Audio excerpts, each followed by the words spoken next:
Who's there? Nay, answer me, stand and unfold yourself. Long live the king. Bernardo? He? You come most carefully upon your hour. 'Tis now struck 12. Get thee to bed, Francisco. For this relief much thanks. 'Tis bitter cold, and I am sick at heart. Have you had quiet guard? Not a mouse stirring. Well, good night. If you do meet Horatio and Marcellus, the rivals of my watch, bid them make haste. I think I hear them. Who is there? Friends to this ground, and liegemen to the Dane.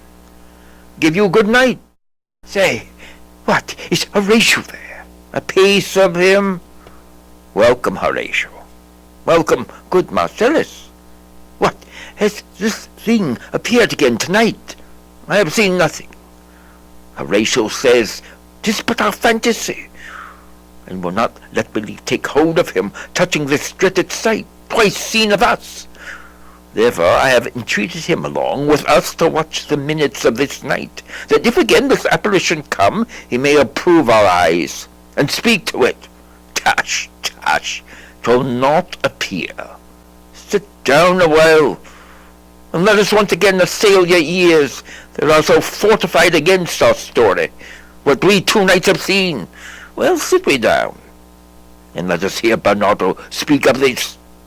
Last night of all, when yon same star that's westward from the pole had made his course to illume that part of heaven where now it burns, Marcellus and myself, the bell then beating 1, peace, break thee off, look where it comes again. And the same figure, like the king that's dead. Thou art a scholar, speak to it, Horatio. Looks it not like the king? Mark it, Horatio. Most like. It heralds me with fear and wonder. It would be spoke to. Question it, Horatio. What art thou, that usurps this time of night, together with that fair and warlike form, in which the majesty of buried Denmark did sometimes march? By heaven, I charge thee, speak! It is offended. See, it stalks away. Say, speak, speak! I charge thee, speak! It is gone, and will not answer. How now, Horatio? You tremble and look pale. Is not this something more than fantasy? What think you on it? Before my God, I might not this believe without the sensible and true avouch of mine own eyes. Is it not like the king, as thou art to thyself? Such was the very armour he had on when he the ambitious Norway combated. So frowned he once, when in an angry pow he smote the Sleddick Pollux on the ice. 'Tis strange. Thus twice before, and just at this dead hour, with Marshal Stock hath he gone by our watch. In what particular thought to work I know not, but in the gross and scope of my opinion this bodes some strange eruption to our state. Good. Now sit down and tell me, he that knows, why this same strict and most observant watch so nightly toils the subject of the land, and why such daily cast a brazen cannon and foreign mart for implements of war, why such impress of shipwrights whose sore task does not divide the Sunday from the week. What might be told, that the sweaty haste doth make the night joint labourer with the day? Who is it that can inform me? That can I. At least the whisper goes so. Our last king, whose image even but now appeared to us, was, as you know, by Fortinbras of Norway, thereto pricked on by a most emulate pride, dared to the combat, in which our valiant Hamlet, for so this side of our world esteemed him, did slay this Fortinbras, who by a sealed compact, well ratified by law and heraldry, did forfeit with his life all those his lands which he stood seized of to the conqueror, against the which am I did incompetent was gauged by our king, which had returned to the inheritance of Fortinbras had he been vanquisher, as by the same covenant and carriage of the article designed, is fell to Hamlet. Now, sir, young Fortinbras, of unimproved metal, hot and full, hath in the skirts of Norway, here and there, shocked up a list of landless resolutes for food and diet, to some enterprise that hath a stomach in it, which is no other, as it doth well appear under our state, but to recover of us by strong hand and terms compulsive those foresaid lands so by his father lost. And this I take it is the main motive of our preparations, the source of this our watch, and the chief head of this post-haste and rummage in the land. I think it be no other, but e'en so. Well may it sort, that this portentous figure comes armed through our watch, so like the king that was, and is the question of these wars. A mote it is to trouble the mind's eye. In the most high and pommy state of Rome, a little ere the mightiest Julius fell, the grave stood tenantless, and the sheeted dead did squeak and gibber in the Roman streets, as stars with trains of fire and dews of blood, disasters in the sun, and the moist star upon whose influence Neptune's empire stands, was sick almost to doomsday with eclipse. Even the light precursor of fierce events, as harbingers preceding still the fates, and prologue to the omen coming on, have heaven and earth together demonstrated unto our clemature and countrymen. But soft, behold, lo, where it comes again. How crosseth though it blast me. Stay, illusion, if thou hast any sound or use of voice, speak to me. If there be any good thing to be done, that may to thee do ease and grace to me, speak to me. If thou art privy to thy country's fate, which happily foreknowing may avoid, oh speak. But if thou hast abhorred in thy life, extorted treasure in the womb of earth, for which they say you spirits of walk in death, speak of it. Say and speak. Stop it, Marcellus. Shall I strike at it with my partisan? Do, if it will not stand. 'Tis here. 'Tis here. 'Tis gone. We do it wrong, being so majestical to offer it the show of violence, for it is, as the air, invulnerable, and our vain blows malicious mockery. It was about to speak when the cock crew, and then it started like a guilty thing upon a fearful summons. I have heard the cock, that is the trumpet to the morn, doth with his lofty and shrill-sounding throat awake the god of day, and at his warning, whether in sea or fire, earth or air, the extravagant and erring spirit hies to his confine. And of the truth herein, this present object made probation. It faded on the crowing of the cock. Some say that ever against that season comes wherein our Saviour's birth is celebrated, the bird of dawning singeth all night long, and then they say no spirit can walk abroad. The nights are wholesome, then no planet strike, no fairy takes, no witch hath power to charm, so hallowed and so gracious is the time. So have I heard, and do in part believe it. But look, the morn in russet mantle clad walks o'er the dew of yon high eastern hill. Break we our watch up, and by my advice let us impart what we have seen tonight unto young Hamlet. For upon my life this spirit, dumb to us, will speak to him. Do you consent we shall acquaint him with it, as needful in our loves, fitting our duty? Let's do it, I pray, and I this morning know where we may find him most conveniently.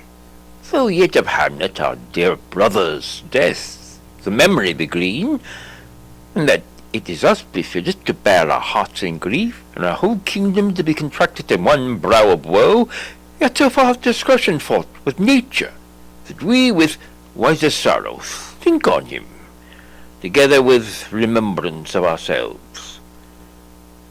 Therefore, sometimes, sister, now our queen, the imperial jointress of this warlike state, have we, as 'twere with a defeated joy, with one auspicious and one dropping eye, with mirth and funeral, and with dirge and marriage, in equal scale weighing delight and dole, taken to wife. Nor have we herein barred your better wisdoms, which have freely gone with their affair along. For all our thanks.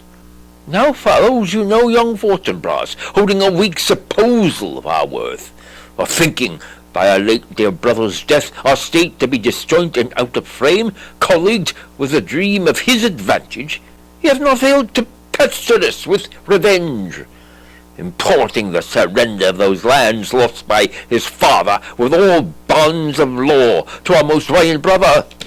So much for him. Now for ourselves, and for this time of meeting. Thus much the business is. We have here writ to Norway, uncle of young Fortinbras, who, impotent and bedridden, scarcely hears of this his nephew's purpose, to suppress his further gait herein, in that the levies, the lists, in full proportions, are all made out of his subject.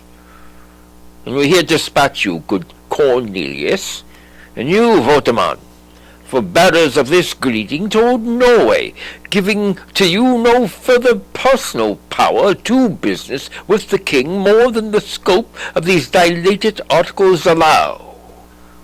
Farewell, and let your haste commend your duty. In that and all things will we show our duty. We doubt it nothing. And now, Laertes, what's the news with you?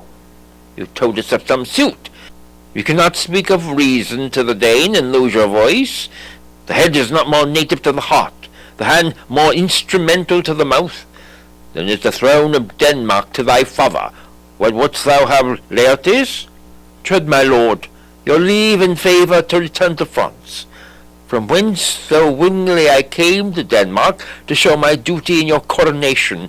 Yet now I must confess that, duty done, my thoughts and wishes bend again toward France, and bow them to your gracious leave and pardon. Have you your father's leave? What says Polonius? He hath, my lord, wrung from me my slow leave by laboursome petition. At last, upon his will, I sealed my hard consent, and to beseech you, give him leave to go. Take thy fair hour, Laertes. Time be thine, and thy best graces spend it at thy will. But now my cousin Hamlet, and my son, a little more than kin, and less than kind, how is it that the clouds still hang on you? Not so, my lord. I am too much in the sun. Good Hamlet, cast thy nighted colour off, and let thine eye look like a friend on Denmark. Do not forever with thy veiled lids seek for thy noble father in the dust. Thou know'st 'tis common. All that live must die, passing through nature to eternity. Ay, madam, it is common. If it be, why seems it so particular with thee? Seems, madam? Nay, it is. I know not seems. 'Tis not alone my inky cloak, good mother, nor customary suits of solemn black, nor windy suspiration of forced breath, no, nor the fruitful river in the eye, nor the dejected Tavia in the visage, together with all forms, moods, shows of grief that can denote me truly. These indeed seem, for they are actions that a man might play, but I have that within me which passeth show. These but the trappings and the suits of woe. 'Tis sweet and commendable in your nature, Hamlet, to give these mourning duties to your father. But you must know your father lost a father. That father lost his, and the survivor bound in filial obligation for some turn to do obsequious sorrow. But to persever in obstinate condolement is a course of impious stubbornness. 'Tis unmanly grief. It shows a will most incorrect to heaven, a heart unfortified, a mind impatient, an understanding simple and unschooled. Well, what we know must be, and is as common as any the most vulgar thing to sense. Why should we, in our peevish opposition, take it to heart? Fie, 'tis fought to heaven, fought against the dead, fought to nature, the reason most absurd, whose common theme is death of fathers, and who still have cried, from the first course till he that died today, this must be so. We pray you, throw to earth this unprevailing woe, and think of us as of a father. But let the world take note, you are the most immediate to our throne, and with no less nobility of love than that which dearest father bears his son do I impart toward you. For your intent in going back to school in Wittenberg, it is most retrograde in our desire, and we beseech you, bend you, to remain here in the cheer and comfort of our eye, our chiefest courtier, cousin, and our son. Let not thy mother lose her prayers, Hamlet. I pray thee, stay with us, go not to Wittenberg. I shall in all my best obey you, madam. Why, 'tis a loving and a fair reply. Be as ourself in Denmark. Madam, come, this gentle and unforced accord of Hamlet sits smiling in my heart. In grace whereof no joke in health, that Denmark drinks today, but in the great cannon to the clouds shall tell. And the kings rouse the heavens shall brew it again, re-speaking earthly thunder. Come, away! Oh, this too solid flesh would melt, thorn resolve itself into a dew. Not that the everlasting have not fixed its cannon against self-slaughter. Oh God, oh God! A weary sail, flat and unprofitable, seems to me all the uses of this world. Fie upon it, no fie. 'Tis an unweeded garden that grows to seed, things rank and gross in nature possess it merely. And it should come to this. But 2 months dead, nay, not so much, not 2, so excellent a king, that 'twas to this Hyperion, to a satyr, so loving to my mother that he might not beteem the winds of heaven visit her face too roughly. Heaven and earth must I remember. Why, she would hang on him as if increase of appetite had grown by what it fed on. And yet within a month, let me not think on it. Frailty, thy name is woman. A little month ere those shoes rolled, with which she followed my poor father's body, like Niobe, all tears. Why, even she, oh God! A beast at once discourse of reason would have mourned longer. Married with mine uncle, my father's brother, but no more like my father than I to Hercules, within a month. And yet the salt of most unrighteous tears had left the flushing in her gullet eyes. She married. O most wicked speed, to pose with such dexterity to incestuous sheets. It is not, nor it cannot come to good. But break my heart, for I must hold my tongue. Hail to your lordship. I'm glad to see you well. Horatio, or do I forget myself? The same my lord and your poor servant ever. Sir, my good friend, I'll change that name with you. And what make you from Wittenberg, Horatio? Marcellus, my good lord. I'm very glad to see you. Good even, sir. But what in faith make you from Wittenberg? A truant disposition, good my lord. I would not hear your enemy say so. Nor shall you do mine ear that violence to make a truster of your own report against yourself. I know you are no truant, but what is your affair in Elsinore? We'll teach you to drink deep ere you depart. My lord, I came to see your father's funeral. I pray thee, Do not mock me, fellow student. I think it was to see my mother's wedding. Indeed, my lord, it followed hard upon. Thrift, Horatio. The funeral baked meats did coldly furnish forth the marriage tables. Would I had met my dearest foe in heaven, ere I had seen that day, Horatio. My father, methinks I see my father. Where, my lord? In my mind's eye, Horatio. I saw him once. He was a goodly king. He was a man.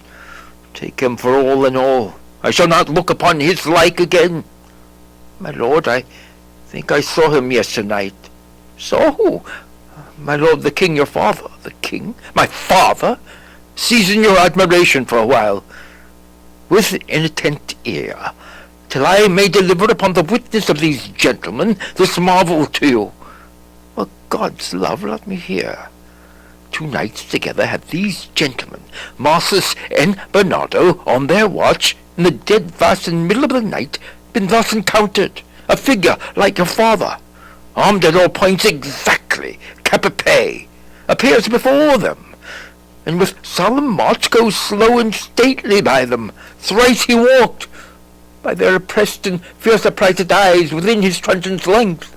Whilst they, distilled almost to jelly with the act of fear, stand dumb and speak not to him. This to me in dreadful secrecy impart they did, and I with them the 3rd night kept the watch, where as they had delivered both in time, form of the thing, each word made true and good, the apparition comes. I knew your father. These hands are not more like. But where was this? My lord, upon the platform where we watched. Did you not speak to it? My lord, I did, but answer made it none. Yet once methought it lifted up its head, and did address itself to motion, like as it would speak. But even then the morning cock crew loud, and at the sound it shrunk in haste away, and vanished from our sight. 'Tis very strange. I do live, my honoured lord, 'tis true, and we did think it writ down in our duty to let you know of it. Indeed, sirs. But this troubles me. Hold you the watch tonight? We do, my lord. Armed, say you? Armed, my lord. From top to toe? My lord, from head to foot. Then saw you not his face? Oh, yes, my lord, he wore his beaver up. What?